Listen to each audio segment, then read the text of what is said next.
Ассаламу алейкум туугандар, ассаламу алейкум жалпы жамаат, урматтуу достор, жалпы биздин так маалымат каналыбыздын көрүүчүлөрү, алыстан жакындан көрүп жаткан биздин мекендештер.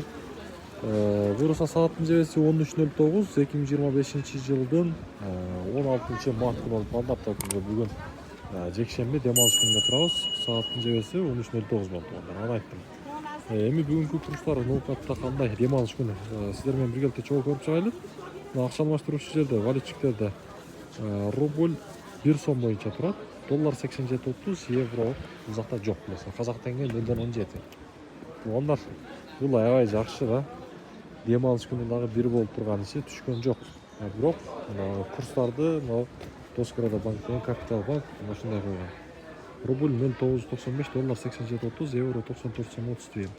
0.995. Мына туугандар. Бuyakta dagı bir болуп турат эми. Көрсөттүм а? Биз көрсөтөм.